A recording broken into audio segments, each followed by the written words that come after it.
결국은 건물인가? 현장을 아는 중개사의 진짜 부동산 이야기. 안녕하세요. 저의 첫 영상이에요. 너무 어색하고 쑥스럽지만 참고 잘 해볼게요. 이제 시작하겠습니다. 다들 검사할 때 가장 먼저 뭘 봐요? 입지? 아니면 수익률? 물론 그것도 중요할 텐데 그건 당연한 얘기고요. 현장에서 오래 건축 일을 하다 보니까 중요한 건 이 건물이 5년? 10년 뒤에도 나를 먹여 살릴 놈인가? 이놈이 계속 잘 있다가 좋은 평가를 받을 수 있을까? 아니면 나중에 두 배 값으로 팔 수 있을까 하는 기대예요. 회사에서 야근하고 선배한텐 잘 보이고 후배 눈치 보면서 일만 해서 저축만 하면 미래가 보장될까요? 물론 다들 정답은 아실 거예요. 이제 그런 거 없어요. 이제 내 자산을 어디에 안전하게 심어둬서 얘가 쑥쑥 자라서 꽃도 피고 과일도 열려 매달 따먹을게 할 수 있는 그런 현실적인 도움이 되는 게 팩트예요. 도대체 왜 자산가들이 결국 건물로 모이는지 그들이 절대 말해주지 않는 건물의 속사정, 오늘 가감없이 한번 쉽게, 정말 쉽게 한번 풀어볼게요. 예금은요, 그냥 잠자는 자산이죠. 은행이자? 혹시 그걸로 먹고 사시는 분 있어요? 정말 있어요? 한 10억 은행에 넣는다고 부자가 될까요? 안 되죠. 하지만 건물을 달라요. 일하는 자산이에요. 특히 제가 건축을 오래 하면서 느낀 게 있어요. 건물은 정말 살아있는 놈 같다는 거예요. 많은 분이 지가 상승과 수익률 숫자만 보시는데, 물론 그것도 맞는 말인데, 건물은 관리에 따라 수익이 고무줄처럼 변해요. 임대 수익이 늘면 건물 가치도 당연히 따라오는 거고요. 현장에서 보면 관리가 안 된 건물은 임대료를 올리고 싶어도 못 올려요. 왜냐? 들어오려는 세입자가 이 건물은 좀 하고 돌아서거든요. 건물 투자는 단순히 사는 게 끝이 아니라 어떻게 운영하고 어떻게 유지하느냐가 수익의 본질입니다. 아파트는 이제 주거의 수단이지 폭발적인 수익의 수단이 되긴 어려워요. 규제도 너무 많고 수익률도 낮고요. 그래서 요즘 똑똑한 분들은 이 아파트는 언젠가는 오르겠지라는 불확실한 미래보다 현금 흐름이라는 월세, 확실한 오늘을 선택해요.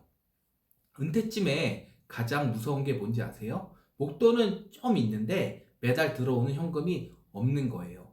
10억짜리 아파트 한 채 가진 분보다 매달 500만 원씩 꼬박꼬박 나오는 꼬마 빌딩 가진 분의 노후가 훨씬 단단해요. 인생 어찌 될지 모르잖아요. 준비할 수 있을 때 준비해 놔야 돼요. 이게 바로 수익형 부동산으로 갈아타야 하는 이유고, 건물, 꼬마 빌딩에 관심을 갖는 이유예요. 그럼 어떤 건물을 사야 할까요? 여기서 제 경험이 여러분께 도움이 될 것 같은데, 제가 여러 경험을 하고 중개를 하면서 매물을 볼 때 남들이 안 보는 곳, 못 보는 곳까지 보려고 했어요. 그럼 한번 예를 들어볼까요? 옥상과 지하실로 한번 가볼게요. 건물의 생얼은 여기서도 드러나는데요. 누수의 흔적이나 크랙, 균열 상태만 봐도 이 건물이 얼마나 정성껏 지어졌는지, 아니면 관리를 그동안 잘 해왔는지, 앞으로는 문제는 없을 건지 보여요. 다른 쪽도 한번 볼게요. 물론 잘 모르시는 용어기도 한데 계약 전력과 정화조를 한번 볼게요. 나중에 카페나 식당을 넣고 싶은데 전기 용량이 부족하거나 정화조 용량이 작으면 그거 다 추가 비용이 많이 들고 공사도 정말 까다로워요. 아예 공사가 불가능할 수도 있고요. 물론 돈을 써서 고생해서 공사했는데도 식당 허가가 나지 않을 수도 있어요.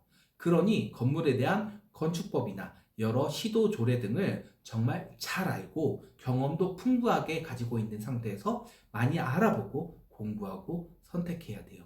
한 번의 잘못된 선택으로 큰 화를 가져올 으니 꼭 명심하세요. 꼬마 빌딩 너무 좋죠. 매달 임대료도 나오고 또 중요한 건 남들이 말하던 그 건물주잖아요. 하지만 무턱대고 아무거나 사면 절대 안 돼요. 여기가 곧 뜨는 동네다. 수익률 5% 보장한다는 말에 다 믿지는 마세요. 건물을 볼 때는 공실 리스크와 유지 보수비도 반드시 계산에 넣어야 한다는 점 기억하시고요. 중개사가 말하죠. 지금 월 1,000만 원 들어오는 건물이다. 지금은 공실인데 지금만 공실인 거다. 이런 말들 고지것대로 다 믿는 건 아니죠. 다는 믿지 마시고 찬찬히 들여다보세요. 제가 현장에서 해부해보면 거짓인 경우가 정말 많았거든요. 중개사와 소통도 많이 하고 꼭 잘 알고 속이지 않는 곳과 거래하세요. 그럼 수익형 부동산이 건물만 있는 것이냐? 그건 아니죠.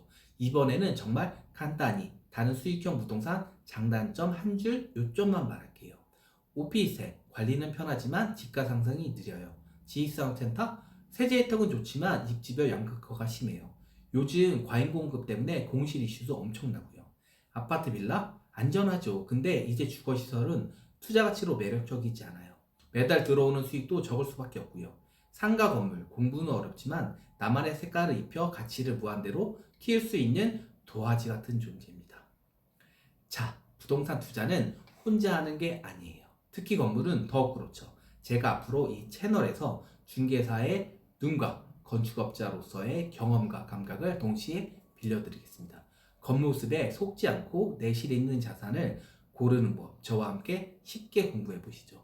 앞으로 알고 싶은 주제나 궁금하신 거 있으시면 댓글 남겨주시면 답변이나 그 주제 가지고도 영상을 만들어 올릴게요. 제가 직접 현장을 발로 뛰며 확인해 드리겠습니다. 구독과 좋아요는 제가 더 좋은 정보를 가져오는 힘이 돼요. 감사합니다.